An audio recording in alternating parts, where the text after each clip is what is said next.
pay up $2,800 immediately, or we'll foreclose and take your house. That was the threat the HOA president delivered that Tuesday morning. A bright pink Porsche rolled up my gravel driveway, kicking up dust on the land my grandfather bought with his life savings in 1987, 15 years before her association even existed. Vivian Ashford stepped out in designer sunglasses, smugly demanding community fees from someone who never joined her HOA, never signed any agreement, and never used their amenities. We have lawyers, and we run this neighborhood. You'll follow our rules. She smirked. Huge mistake coming here. Good. You're gonna need them. I'm a retired marine engineer, 30 years building unbreakable systems. Yet she harassed me relentlessly. Collection calls, lawyer threats, security guards blocking my own family's driveway, all for money the law says I don't owe. What Vivian didn't know, I had an ace up my sleeve. Would you let them steal your family's legacy, or stand your ground? Stick around, the revenge is ice-cold satisfying. Garrett Riverside wasn't the kind of guy you'd want to cross on a good day, let alone when you're trying to steal his land. At 61, he carried himself with that unmistakable military bearing, back straight, eyes sharp, every movement deliberate. His weathered hands told the story of 3 decades building precision machinery for the Marine Corps, and now he spent his retirement crafting custom metalwork in the garage of his family's 2-acre corner lot. The property had history. Garrett inherited it from his grandfather, who'd bought the land back in 1987 when it was still surrounded by cornfields. The house sat on a slight rise, giving him a clear view of everything that went on in the subdivision that had sprung up around him over the years.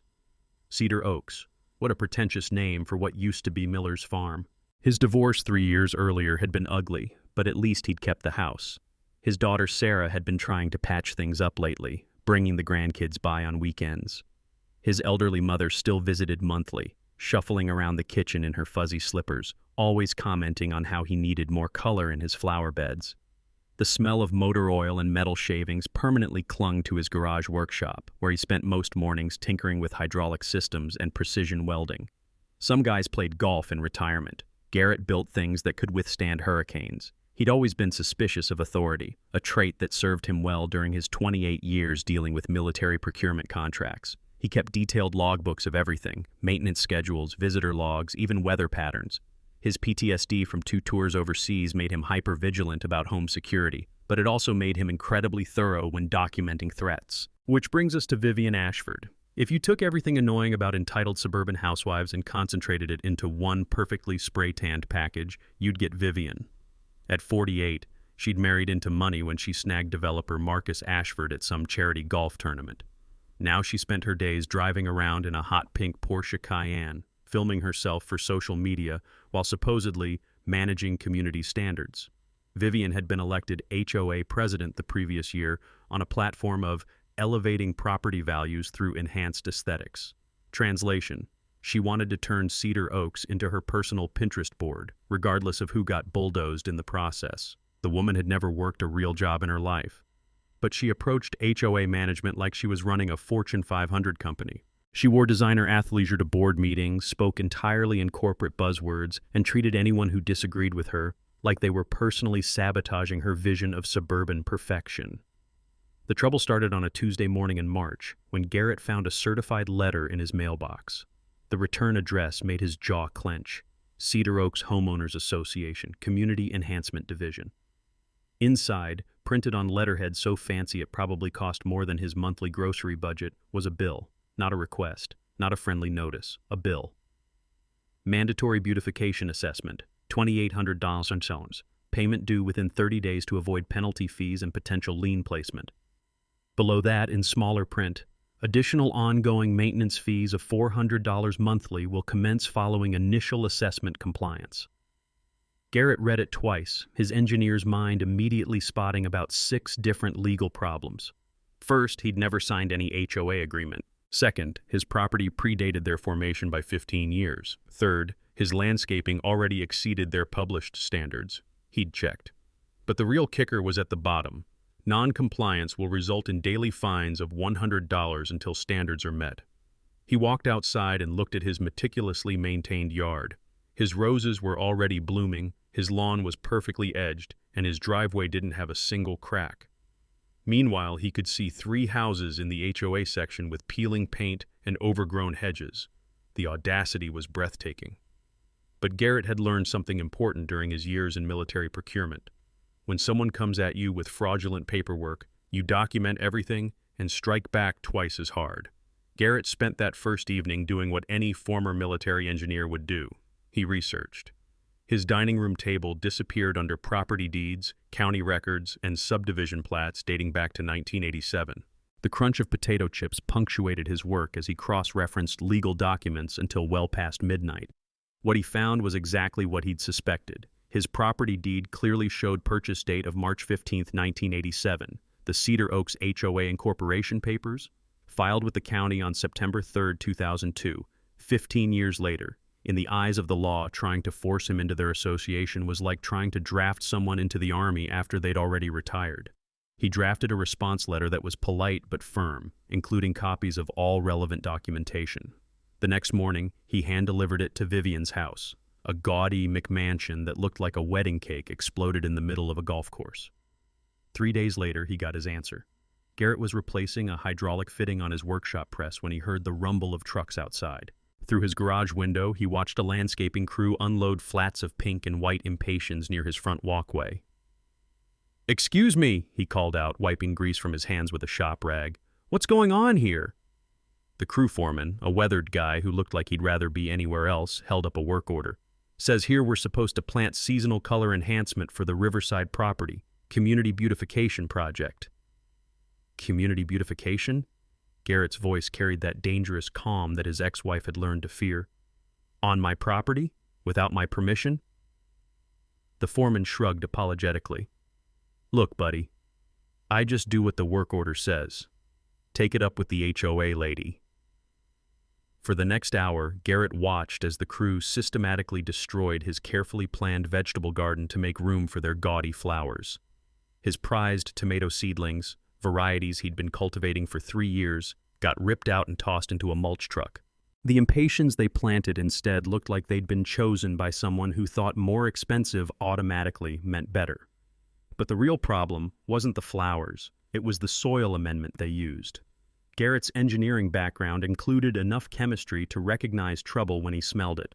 The rich, earthy scent of his composted soil was now overwhelmed by the sharp, artificial odor of chemical fertilizer mixed with something else, something that made his nose itch.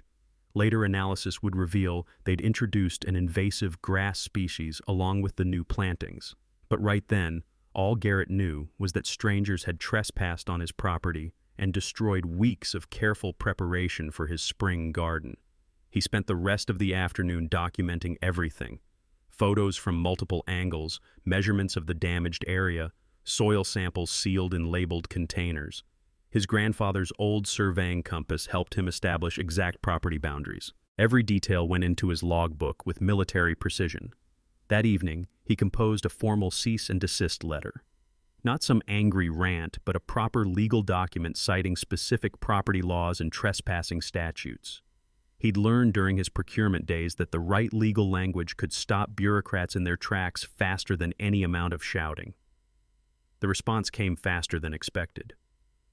2 days later, Vivian herself showed up at his door, wearing yoga pants that probably cost more than his monthly utilities and carrying a folder thick with official-looking papers. "Mr. Riverside," she said in that syrupy voice people use when they're about to screw you over, "I think there's been a misunderstanding about our community improvement initiative." Garrett listened with growing amazement as she explained how the county had supposedly passed a community enhancement ordinance that gave HOAs authority to improve any property that detracted from neighborhood aesthetics. She produced documents, impressive ones with official seals and legal terminology. "So you see," she concluded with a satisfied smile, "we're actually helping you comply with county requirements. The impatiens were just the first phase." Here's something I learned from a lawyer friend years later.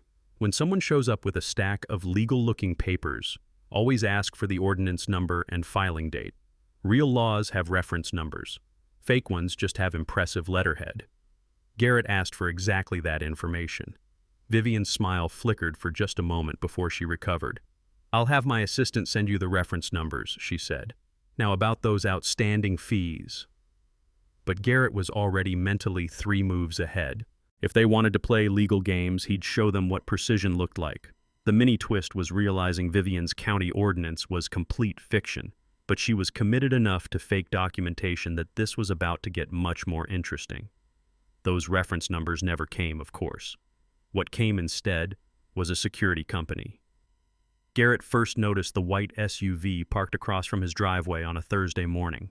2 guys in matching polo shirts sat inside, engine running, apparently watching his house. The acrid smell of their exhaust drifted across his yard every time the wind shifted. By noon, they were still there. By 3 o'clock, when his mother arrived for her weekly visit, they blocked his driveway completely. "Excuse me," Garrett approached the driver's window, noting the cheap security company logo on their shirts. "You're blocking my driveway." The driver, a beefy guy with a military haircut that fooled nobody, rolled down his window halfway. "Private security patrol, sir. We're monitoring compliance with community standards." "Compliance with what exactly?" "Outstanding violations, sir. Property owner needs to settle fees before resuming normal access." Garrett felt his blood pressure spike. "This is my private driveway on my private property. You have no legal authority to block access." The passenger, younger, dumber looking, snickered. "Actually, we do. Public easement for community safety. Check your HOA agreement." "I don't have an HOA agreement." "Well then, sounds like you need to get one." Garrett's mother rolled down her car window. At 83, Eleanor Riverside had survived the Depression, raised 5 kids, and buried 2 husbands. She did not suffer fools gladly. "Young man," she called out in her sweetest grandmother voice, "are you going to move that truck, or do I need to call my nephew at the sheriff's department?" For 3 hours, Garrett's mother sat in her car while he made phone calls. The security company claimed they were operating under community safety protocols. The sheriff's department said it was a civil matter unless actual laws were broken. Even the non-emergency line bounced him between departments. Finally, around 6 p.m., the guards left. But not before the passenger made a point of walking around Garrett's front yard, taking pictures with his phone and making notes on a clipboard. The next morning, Garrett woke to find fresh tire tracks across his front lawn, deep ones, like someone had deliberately driven back and forth to tear up the grass. The morning dew made the damage look even worse, dark brown scars cutting through what used to be a perfect green carpet. But here's where Garrett's paranoia paid off.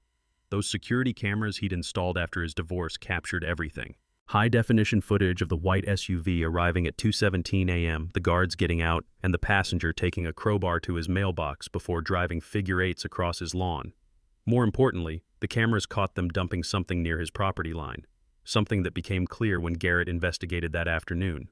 Survey stakes, bright orange plastic markers claiming to establish a public easement that somehow extended 15 feet into his property. Now, here's a knowledge nugget that might save you some trouble someday. Property easements are real legal concepts that give others limited rights to use your land for specific purposes. But they have to be properly filed with the county, clearly defined in legal descriptions, and established through legitimate legal processes. You can't just stick some stakes in the ground and declare yourself an easement. Translation: when someone tries to claim rights to your property, demand to see the recorded easement documents at the county recorder's office. Garrett spent his afternoon doing exactly that. The county clerk, a patient woman who'd probably dealt with property disputes for decades, pulled up every easement filed in Cedar Oaks since 1980. Nothing. No public easements, no utility rights of way, nothing that would give an HOA authority over his land. That evening, he installed motion-activated lights around his entire property perimeter, military-grade LED floods that could turn night into day at the first hint of movement. If these clowns wanted to play nighttime games, he'd make sure everyone in the neighborhood could watch.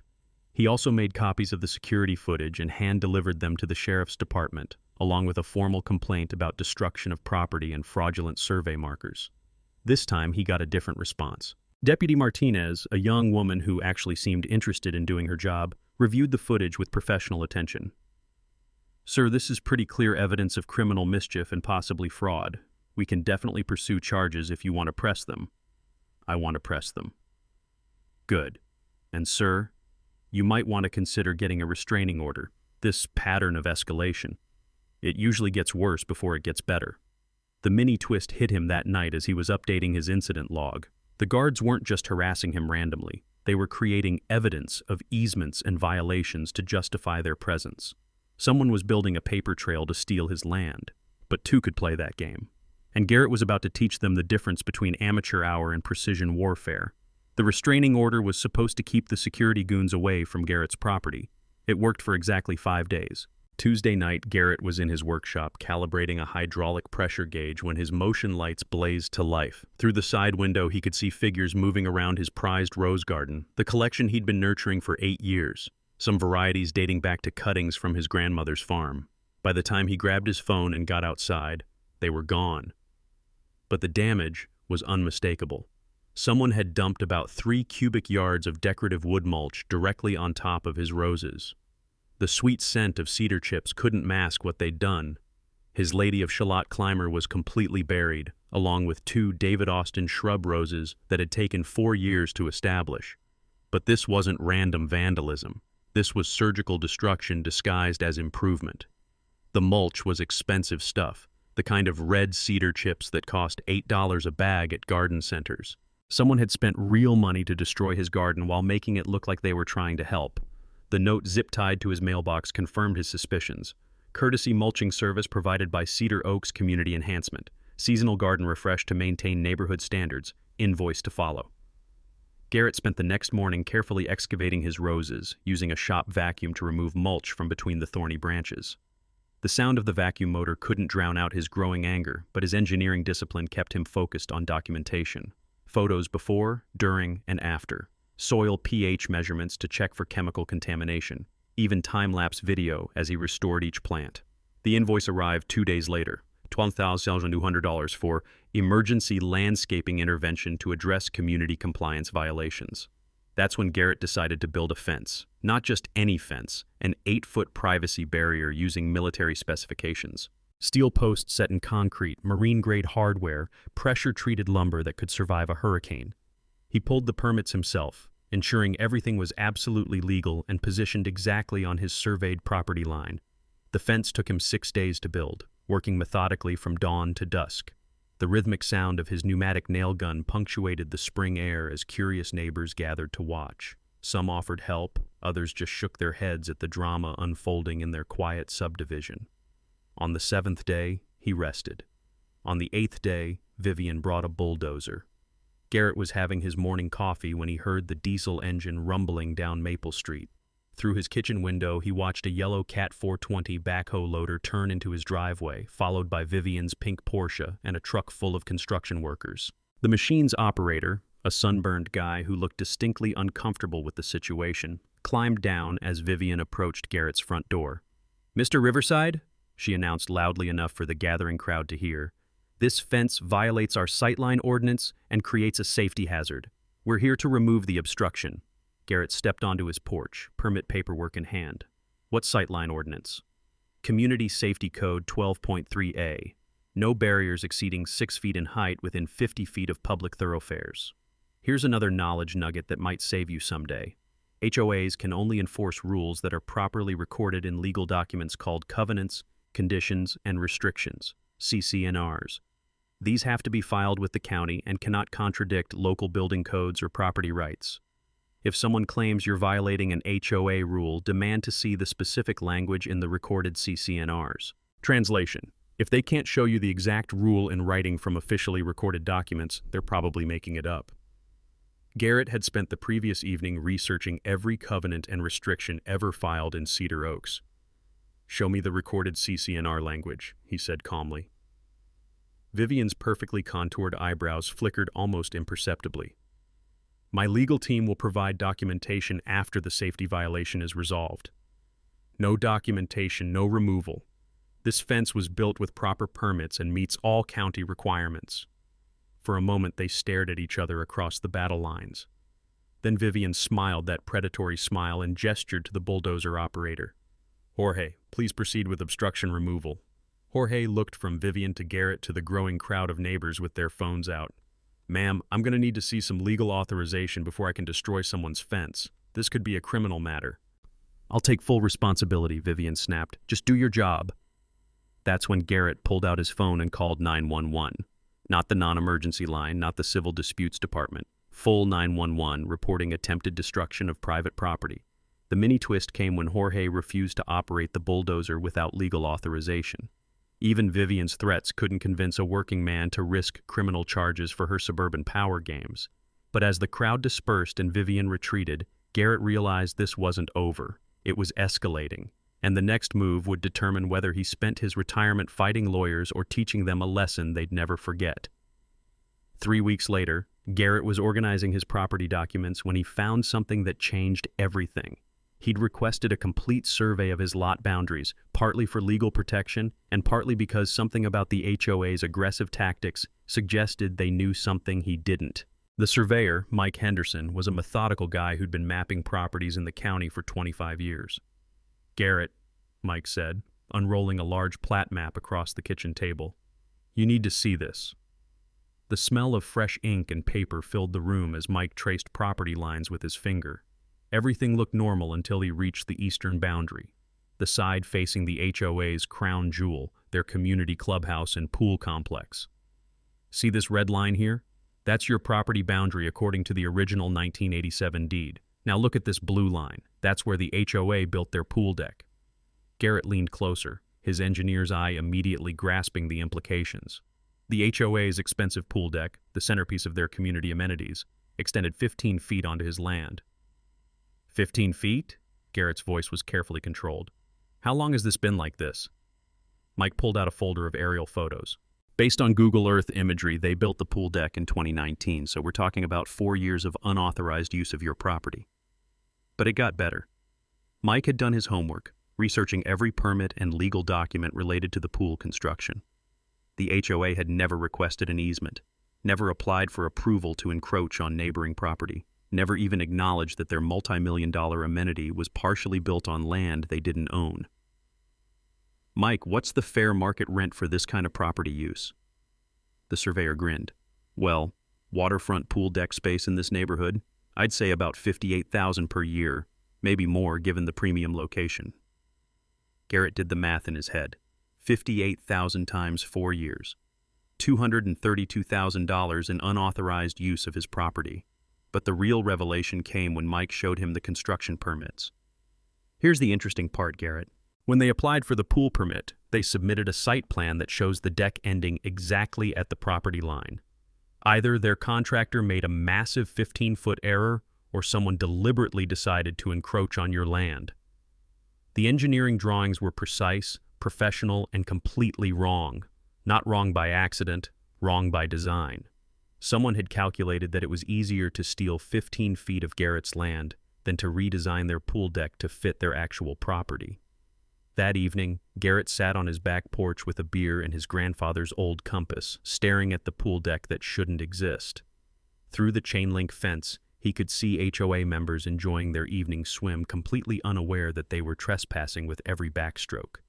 The sound of laughter and splashing water drifted across the yard as kids played Marco Polo in the shallow end. Part of him felt bad about what was coming. These were his neighbors, after all. But they were enjoying amenities built on stolen land, and their HOA president had been systematically harassing him while sitting on evidence of their own massive violation. Here's a knowledge nugget that every property owner should understand. Adverse possession and trespassing are two different things. Adverse possession requires open, notorious, continuous use for a specific period, usually 15 to 20 years, with intent to claim ownership. Simple trespassing is just using someone else's property without permission, and the property owner can demand compensation for that use at any time. Translation: when someone builds on your land without permission, you can bill them fair market rent for every day they've used your property, and they have to pay or move. Garrett pulled out his phone and called the property attorney Mike had recommended, not to sue anybody yet, just to understand his options. The conversation was enlightening. Not only could he demand back rent for the encroachment, but he could also require the HOA to either purchase the land at fair market value or remove their structure completely. Their choice. As he hung up the phone, Garrett looked back at the pool deck and smiled for the first time in weeks. Vivian had been so busy harassing him about fake violations that she'd completely overlooked her own association's massive, expensive, and completely illegal trespass. The power dynamics had just shifted, dramatically. Garrett spent the next morning doing what Marines do best, planning a precision operation. His dining room transformed into a command center with survey maps, legal documents, and engineering diagrams covering every surface. The smell of strong coffee mixed with the earthy scent of the potted plants his mother kept bringing over, creating an oddly domestic backdrop for what was essentially warfare preparation. First order of business, understanding exactly what he was dealing with. The pool deck wasn't just a simple concrete slab. This was an engineered cantilever structure extending over the water, supported by steel beams anchored deep into the ground. The 15-foot section on his property included not just the deck surface but the structural supports, underground utilities, and even part of the pool filtration system. Removing it would cost the HOA somewhere north of $200,000. But here's where Garrett's engineering background gave him a serious advantage. He understood exactly how the structure worked, and more importantly, how it could be made to stop working. Those steel support beams were anchored with hydraulic connections, designed to handle the dynamic loads of people moving around on the deck. But hydraulic systems are only as strong as their weakest connection.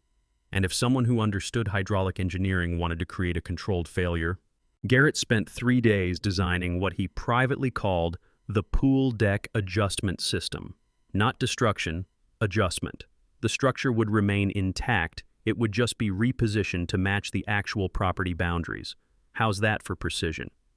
But the engineering was only half the battle. The legal strategy required equal care. Garrett's attorney, David Palmer, was a property law specialist who'd handled dozens of boundary disputes. David had that rare combination of legal expertise and practical common sense that comes from dealing with neighbor feuds for 20 years. Garrett, you have 3 options here, David explained during their first meeting. 1. Demand they remove the encroachment entirely. 2. Negotiate a sale of the affected property at fair market value. 3. Collect back rent for unauthorized use and establish a formal lease going forward. What would you recommend? Honestly, start with option 3. Calculate exactly what they owe you for 4 years of use, present it professionally, and see how they respond. If they're reasonable, you can negotiate. If they're not, David's smile suggested he'd dealt with plenty of unreasonable HOAs. The financial calculations took 2 days of research. Fair market rent for premium pool-adjacent property in Cedar Oaks averaged $58,000 per year. 4 years of unauthorized use plus interest plus legal fees came to exactly $247,832. But Garrett wasn't greedy. He was strategic. He'd demand $174,000, a number that covered the actual damages while leaving room for negotiation. More importantly, it was a number that would force the HOA to take him seriously without triggering immediate litigation. The technical execution required more subtle planning. Garrett needed to demonstrate his capability without actually damaging anything, at least not yet. So he designed a hydraulic control system that could support or withdraw support from the pool deck structure. Install it properly, and he could literally raise or lower their pool deck at will. The beauty of the system was its reversibility. No permanent damage, no destruction of property, just a gentle demonstration of who actually controlled the land their amenities were built on. Think of it as a very expensive, very public teaching tool. Building the system required some creative procurement, hydraulic cylinders from a construction equipment supplier, steel mounting plates fabricated in his workshop, control valves connected to a master switch panel that he could operate from his kitchen window. His neighbor Joe, a retired plumber who'd been watching the drama unfold with growing amusement, offered to help with the underground connections. "Garrett, this is either genius or completely insane," Joe said as they installed the hydraulic lines. "I'm honestly not sure which." "Probably both," Garrett replied, checking his measurements one more time. "But at least it'll be memorable." The timeline was critical. Installation had to happen during the week when most HOA members were at work, but close enough to the weekend that the demonstration would have maximum impact. Garrett chose Thursday for installation, planning his reveal for Saturday afternoon when the pool would be crowded with families. But first came the formal legal notice.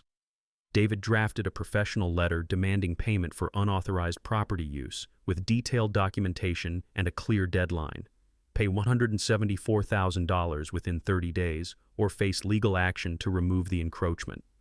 The letter was delivered on Friday morning, giving Vivian and the HOA board exactly 24 hours to process the implications before Garrett's demonstration on Saturday. As he sealed the envelope, Garrett reflected on how much his life had changed since that first bogus assessment arrived. 3 months ago, he just wanted to be left alone. Now he was about to teach an entire community about property rights, hydraulic engineering, and the dangers of messing with former Marines. The sweet smell of success was already in the air. Vivian's response to the legal notice arrived faster than a pizza delivery. At 7 a.m. Saturday morning, Garrett opened his door to find not just the pink Porsche, but a black Escalade with tinted windows and 2 serious-looking men in expensive suits. "Mr. Riverside," Vivian announced, her voice tight with barely controlled fury, "these are my legal representatives from Morrison, Blake & Associates." The older suit, silver-haired, expensive watch, the kind of lawyer who bills $400 an hour, stepped forward with a briefcase that probably cost more than Garrett's monthly pension. "Sir, I'm Charles Morrison. We represent the Cedar Oaks Homeowners Association. This frivolous demand for money based on a disputed property line is harassment, and we're prepared to pursue criminal charges if you don't withdraw your claims immediately." Garrett had been expecting this. Bullies always escalate to intimidation when their victims fight back. He'd seen it in procurement disputes, divorce proceedings, and now HOA warfare. "Disputed property line?" Garrett kept his voice level, noting how Morrison positioned himself to block the view of the other suit taking pictures of Garrett's property. "I have a certified survey. What do you have?" Morrison opened his briefcase with theatrical precision. "We have aerial photographs proving the pool deck has existed in its current location for over 4 years without objection from you. That constitutes implied consent to the current arrangement. Here's a knowledge nugget that might save you from expensive legal mistakes. Implied consent is a real concept, but it requires specific conditions. The property owner must know about the encroachment, have the ability to object, and choose not to exercise their rights for a significant period. Simply not noticing someone is using your property doesn't create implied consent. Translation: if someone steals your land and you don't find out for years, they can't claim you agreed to let them keep it. "Implied consent requires knowledge," Garrett replied. "I only discovered the encroachment 3 weeks ago when I had the property surveyed. Before that, the fence blocked my view of the exact boundary." Morrison's confident smile flickered. "Regardless, the substantial cost of removal makes your demands unconscionable. No reasonable court would order the destruction of community amenities over a minor boundary dispute." That's when Vivian made her mistake. She'd been getting more agitated during the legal posturing, and her patience finally snapped. "Look, this is ridiculous," she burst out. "We've improved your property values. That pool deck makes your house worth more money. You should be thanking us." Morrison actually winced. In one emotional outburst, Vivian had just admitted they knew about the encroachment and had never attempted to get permission. Her own lawyer was probably calculating the billable hours this would cost. The second suit, younger, hungrier looking, tried to recover. Mrs. Ashford misspoke. What she meant was exactly what she said," Garrett interrupted. "You built on my land without permission, and now you think I should be grateful." Morrison closed his briefcase with a sharp snap. "Mr. Riverside, my client is prepared to offer a reasonable settlement for your concerns. Perhaps we could discuss a modest compensation in exchange for a formal easement agreement." "How modest?" $5,000. Garrett laughed, actually laughed out loud. "You want to buy 15 feet of premium property for $5,000? Property that generates $58,000 in annual rental value? The offer is generous considering the legal costs you'll face if this goes to court." Here's where Garrett's military training kicked in. Never show your full capability until you're ready to use it. Let them think they're winning right up until they lose. "I'll consider your offer," he said calmly. "Give me 24 hours to think it over." Morrison relaxed slightly. "Excellent. I'm sure we can reach a reasonable accommodation." After they left, Garrett spent the morning making final adjustments to his hydraulic system. The control panel in his kitchen window was elegant in its simplicity. 3 switches labeled Support, Neutral, and Adjust, currently set to Support, maintaining full structural integrity of the pool deck. Around noon, the private investigators showed up. Garrett was tightening a hydraulic fitting when he noticed the unmarked van parked across the street. 2 men with cameras, trying to be subtle while documenting his every move. Professional surveillance, probably costing the HOA $500 a day. But the mini twist came when Garrett recognized the van's license plate. He'd photographed it 3 weeks earlier when those same investigators had been hired to document his fence construction. Vivian was recycling her intimidation tactics, probably hoping he'd forgotten about their earlier surveillance. Instead of confronting them, Garrett waved cheerfully and went back to his work. Let them document everything. In about 6 hours, they'd have some very interesting footage to show their clients. The pool party was scheduled to start at 2 p.m., perfect timing for a demonstration of property rights in action. By 1:30 p.m., the Cedar Oaks community pool was transforming into the kind of weekend paradise that real estate brochures dream about. The scent of grilled burgers drifted from the poolside barbecue while kids splashed in the shallow end and adults nursed cold drinks under bright umbrellas.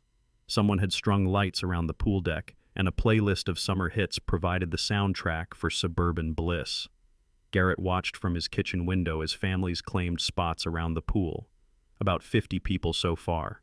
Parents setting up chairs, kids running around with pool noodles, teenagers clustered around their phones, normal people enjoying normal weekend activities on his stolen property. His phone buzzed with a text from David Palmer. Got word from Morrison's office. They're filing for an emergency restraining order Monday morning. Whatever you're planning, they're trying to stop it. Perfect. That meant they'd figured out he wasn't bluffing, but they hadn't figured out what his actual plan was. Amateur hour meets precision engineering. At exactly 2 p.m., Vivian made her grand entrance. The pink Porsche pulled into the parking area like she was arriving at a movie premiere, followed by what looked like half the HOA board. She wore a white sundress that probably cost more than most people's monthly mortgage, along with sunglasses that could have been featured in a fashion magazine. But the real show was behind her. 3 black SUVs parked in formation, disgorging a team of what could only be described as corporate security. Not the bumbling rent-a-cops from before. These were professionals. Ex-military types in matching polo shirts with earpieces and the kind of situational awareness that comes from real training. Garrett had to admire the escalation. Vivian was clearly spending serious money to win this fight. She set up court near the pool bar, holding what appeared to be an impromptu board meeting while gesturing frequently toward Garrett's house. Even through the glass, he could see her animation level rising as she briefed her team on the situation. Around 2:30, one of the security professionals approached Garrett's fence line. Tall, calm, professional, the kind of guy who'd actually read the legal documents before taking the job. He made eye contact with Garrett through the kitchen window and held up a cell phone, clearly requesting a conversation. Garrett stepped onto his back porch. "Can I help you?" "Sir, I'm Kevin Murphy, Risk Management for Blackstone Security. I understand there's a property dispute in progress." "That's correct. My client has asked me to ensure this gathering proceeds peacefully. I'm hoping we can avoid any complications." Murphy was good. Professional tone, respectful approach, no implied threats. He was also smart enough to recognize that Garrett wasn't some random neighbor having a property line tantrum. "I have no intention of disrupting anyone's party," Garrett replied truthfully. "Appreciate that, sir. Mind if I ask what your intentions are?" "I intend to exercise my property rights in accordance with the law." Murphy nodded slowly. You could see him processing the implications, probably calculating whether his expensive suit was worth the risk of whatever was about to happen. "Sir, would you be willing to postpone any property rights exercise until Monday, when the lawyers can sort this out?" "The lawyers have had 4 years to sort this out. Today seems like a good day for clarity." That's when Vivian made her final mistake. Whether she was frustrated with Murphy's diplomatic approach or just couldn't resist micromanaging, she stalked over to the fence line in her designer heels and raised her voice loud enough for half the party to hear. "Kevin, stop negotiating with this lunatic. Just document everything so we can get him arrested for harassment." Murphy's professional composure slipped for just a moment, a brief eye roll that suggested he'd dealt with difficult clients before. "Ma'am, perhaps we should discuss this privately. I want everyone here to witness what happens when people threaten our community. This man is trying to destroy our pool over some imaginary property line." The party had gone quiet now, families turning to watch the drama unfold. Kids sensed the tension and moved closer to their parents. Someone turned off the music. Garrett checked his watch, 2:47 p.m. Close enough. He walked back into his kitchen and flipped the hydraulic control switch from support to neutral. The effect was immediate but subtle. A slight settling sensation as the 15-foot section of pool deck lost its primary structural support. Not collapse, just a gentle reminder of what was holding it up. Several people near the pool edge looked around confused as their chairs shifted slightly. Someone's drink glass slid an inch across their patio table. The mini twist was watching Murphy's face as he realized what had just happened. Professional security training included basic engineering principles, and you could see the moment he understood they were standing on a hydraulic platform controlled by the man they'd been hired to intimidate. Time for the finale. Garrett flipped the switch to adjust. What happened next was like watching physics demonstrate property law in real time. The 15-foot section of pool deck, the section built on his land, slowly began retracting toward the actual property boundary. Not collapsing, not breaking, just smoothly withdrawing support, as the hydraulic system did exactly what it was designed to do. The sound was magnificent.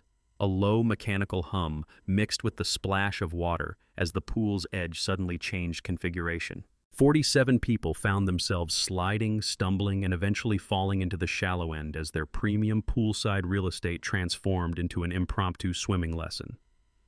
Vivian's scream cut through the chaos like a fire alarm. "What are you doing?" Murphy, to his credit, managed to grab 2 kids before they hit the water. But his expensive suit was now soaked, his earpiece was floating somewhere near the pool drain, and his professional composure had officially left the building. Garrett stepped onto his back porch and addressed the dripping, angry crowd with military calm. "Ladies and gentlemen, you've just experienced a practical demonstration of property boundaries. The section of pool deck you were enjoying was built 15 feet onto my land without permission."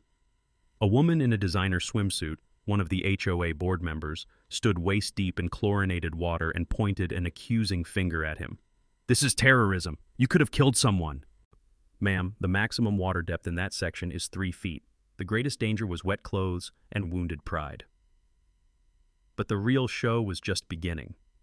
3 news vans had appeared in the parking lot, local affiliates who'd gotten tips about a community dispute and arrived expecting boring interviews about fence heights.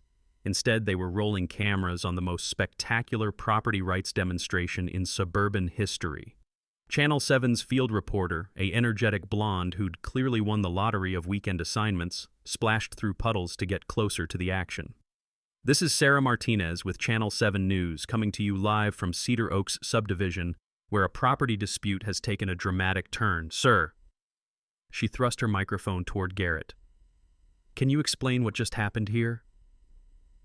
Garrett had been waiting 4 months for this moment. For 4 years, the Cedar Oaks HOA has operated pool facilities on property they don't own. They've charged residents fees for amenities built on stolen land. When I discovered this and demanded fair compensation, they responded with harassment, fake legal documents, and intimidation tactics. Murphy was trying to clear the pool area while speaking urgently into a backup radio. Vivian had retrieved her phone from the pool filter and was screaming at someone, probably Morrison, the lawyer who was about to have a very expensive Monday morning.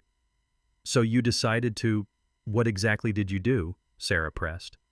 "I demonstrated that their pool deck was built on hydraulic supports extending onto my property. I simply withdrew my support for their unauthorized construction." The camera panned across the soggy chaos as families helped each other out of the unexpectedly deep water. Kids were crying, adults were shivering in wet clothes, and someone's barbecue had toppled over during the evacuation, sending hot dogs floating like tiny life preservers. But here's where the story got interesting. As the initial shock wore off, some residents started asking different questions. "Wait," called out Joe Martinez from Unit 47, wringing out his polo shirt. "You mean our HOA fees have been paying for facilities built on someone else's land?" "That's exactly what it means," Garrett replied. "Your association has been operating amenities they had no legal right to build." Margaret Palmer from the board of directors, the treasurer who actually read financial documents, looked like someone had just explained why their insurance premiums kept increasing. "Vivian, did you know about this?" Vivian was still on the phone, but her voice carried clearly across the water. "I don't care what it costs. Get a judge to make him stop." Kevin Murphy approached the fence line again. this time looking like a man who'd just calculated the liability exposure for his security company. "Sir, I need to ask, can you restore the deck structure?" "I can," Garrett replied, "but only on property I actually own." Channel 7's camera captured the perfect moment. Vivian emerging from the pool house office, designer dress clinging wetly to her frame, holding a legal document and shouting into her phone while 50 of her neighbors stood in soaked clothes wondering how their community association had managed to build a pool on someone else's land. The reporter turned back to camera with barely contained glee. "This is Sarah Martinez, Channel 7 News, where a routine HOA dispute has become a very wet lesson in property rights. We'll continue following this developing story." And that's when Garrett delivered his mic drop moment. Maybe next time, they'll ask permission before building on other people's land. The aftermath was swift and satisfying. Within 48 hours, 3 things happened that changed everything. First, Morrison's law firm quietly withdrew from representing the HOA. Apparently, taking a case where your client had built expensive amenities on stolen land while harassing the actual property owner didn't meet their professional standards. Or maybe they just didn't want to explain to a judge why they'd threatened criminal charges against a man exercising his legitimate property rights. Second, the local news picked up the story. Sarah Martinez's weekend splash, literally, became the lead story Monday evening. HOA pool built on stolen land led to investigative pieces about HOA overreach, property rights, and the dangers of unchecked suburban bureaucracy. Vivian's pink Porsche became a symbol of entitled excess, while Garrett emerged as the David who'd stood up to suburban Goliath. Third, and most importantly, the Cedar Oaks board voted unanimously to settle. The vote happened during an emergency meeting held Tuesday night in the community center with about 200 residents packed into a room designed for 50. The air conditioning couldn't keep up with the crowd, and the windows were fogged with condensation and tension. Garrett didn't attend. David Palmer represented his interests while he stayed home, monitoring the proceedings through social media posts from residents live streaming the chaos. The entertainment value was spectacular. Board member after board member stood up to distance themselves from Vivian's aggressive approach to community management. The treasurer revealed that the association's legal fees had consumed their entire reserve fund. The secretary read resignations from 3 committee chairs who'd apparently decided that suburban politics wasn't worth the stress. When the final vote came, settlement terms of $174,000 plus legal fees, removal of all claims against Garrett's property, and Vivian's immediate resignation as president, it passed 6-0 with 1 abstention. Vivian herself. The settlement check arrived Friday morning along with a formal apology letter signed by the new board president. Margaret Palmer, the former treasurer who'd asked the right questions during the pool incident, had been elected to replace Vivian. Her first official act was establishing new policies requiring legal review of all property modifications and prohibiting harassment of residents over disputed fees. Garrett deposited the check that afternoon, then did something that surprised everyone, including himself. He donated $25,000 to the local Veterans Center for a new woodworking therapy program. Another $15,000 went to the county legal aid clinic to help other residents facing HOA disputes. The rest went into his retirement account along with a note to his financial advisor. Pool party profits, invest conservatively. But the real resolution came 2 weeks later, when his daughter Sarah brought the grandkids over for their regular Sunday visit. As they played in the backyard, Sarah asked the question he'd been expecting. "Dad, was all of this really about the money?" Garrett watched his 7-year-old grandson measuring distances with a toy ruler. Apparently the precision gene ran in the family. "It was about standing up for what's right. Your great-grandfather bought this land fair and square. Nobody gets to steal it because they think they're more important than property law." And the pool deck thing? Sometimes people need visual aids to understand complex concepts. The community has transformed since the pool incident, as residents now call it. Property boundary disputes are resolved through professional surveying rather than intimidation. The HOA operates with actual transparency, posting financial records and legal documents online.